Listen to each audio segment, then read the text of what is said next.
Welcome back to lesson 2 of week 1's revision class. So we're moving on to Labor Relations Act. Like and subscribe if you're enjoying this, as well as will help me and you to carry on with revising. So let's get to it. Labor Relations Act, Fair Workplace Relationships, Collective Bargaining, and Strikes. Whoop-de-doo, this sounds like a contentious subject we're going to be focusing on. Okay, all right. The Labor Relations Act. This is the set of rules for fair labor relations. It was made as Act 66 of 1995. So this is basically past apartheid.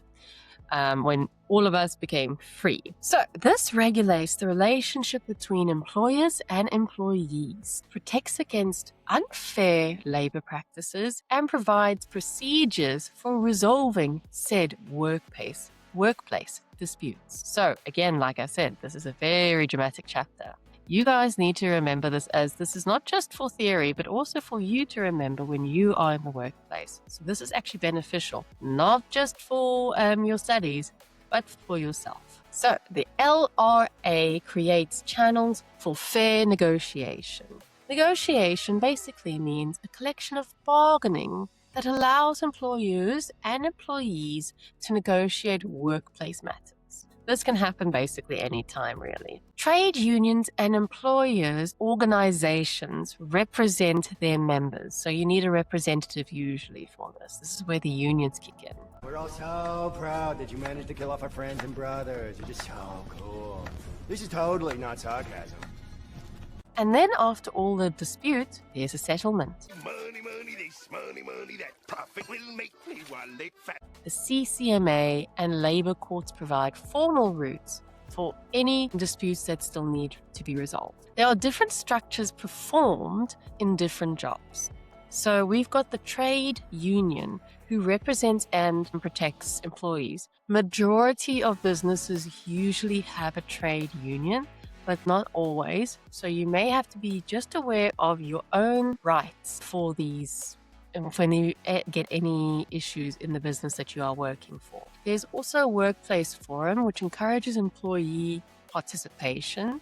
There's a labor court, which decides labor matters under its jurisdiction. Employers organization, which represents employees. So even though you have the trade union that helps employees, you need also the opposite as well, which is the employers organization. And then you've got CCMA, which conciliates and arbitrates labor disputes. If you do not know what that means, it means to stop someone from being angry, to end a dispute, or to win someone over to a friendly attitude through pleasant actions or minor compromises. Arbitrates means to act as an impartial judge who officially listens to arguing sides and makes the final decision to settle a disagreement without going to court. When I judge you, you will know it. So all of these, and then there's Labor Appeal Court, which hears appeals from the Labor Court. Okay,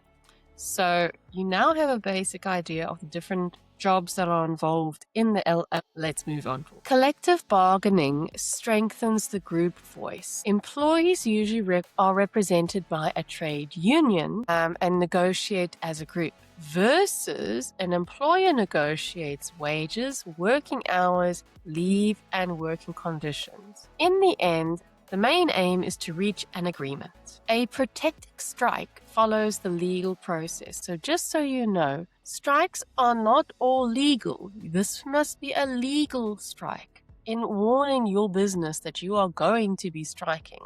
We need to refer the dispute to the CCMA or a bargaining council. We then need to attempt or allow an opportunity to settle the dispute. Notify if unresolved, give the required written notice, and then we can strike. Employees may then join a protected strike. Employees then are generally protected against dismissal for participating, which is extremely important, and the employer may apply no work and no pay. So that's a little bit of a scary thing, but you at least still have a job. Think of that. Unprotected strikes, meaning you've just somewhere decided to strike, means that the required procedure was not followed. Employees may face disciplinary action, so meaning no show, no pay. Labor court may stop the strike because didn't go through the correct channels. Compensation may be claimed in some cases. So again, it depends on the scenario, but majority of the time. So be careful when you decide to go involving in strikes. Though I know in South Africa, joining certain strikes could involve other implications as well. So that's a little bit sad. So be careful of your choices and weigh up your consequences. Okay.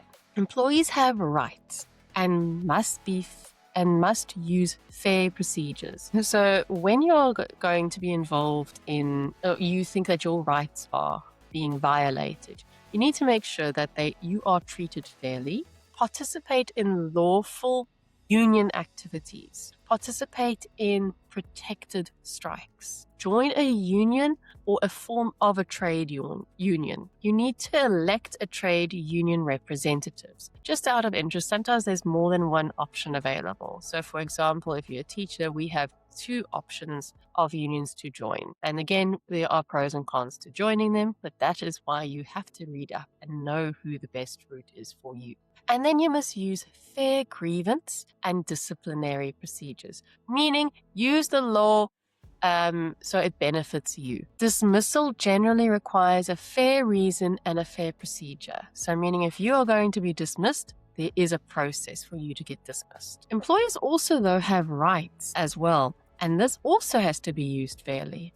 The employees have to join an employer's organization, which then expects employees to perform their duties. Discipline using a fair procedure as well, and dismiss or retrench for legally acceptable reasons.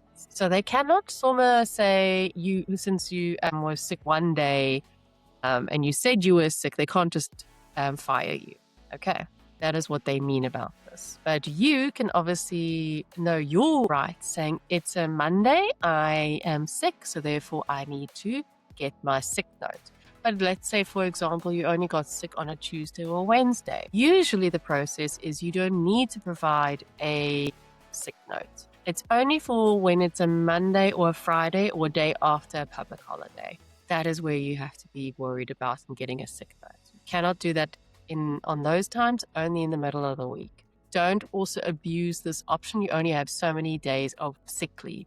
Be careful of that. And then there is a use of lawful lockout and apply no work and no pay during a protected strike. So the business can use that option if they so please to. A right does not remove the duty to follow the Labor Rights Act. So let's think of a scenario. The workers stop working immediately.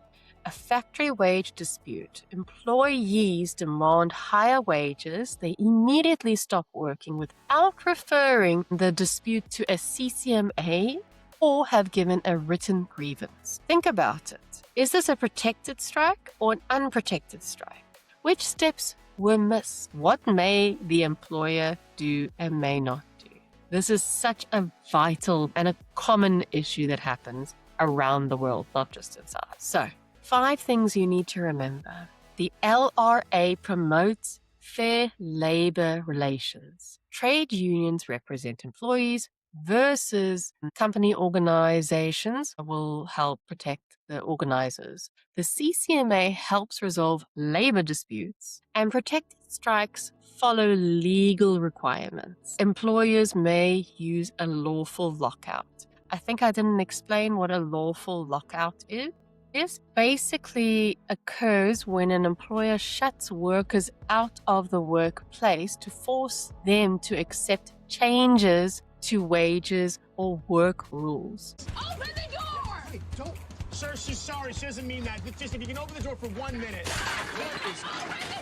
To do this legally, the employee must first go through the CCMA or a bargaining council and wait for a certificate or 30 days and give 48 hours written notice. So that is kind of a bit of a big deal. So be careful, guys. So that is it for now. I hope you had a good lesson. And now we're on to lesson 3 of the week. See you later.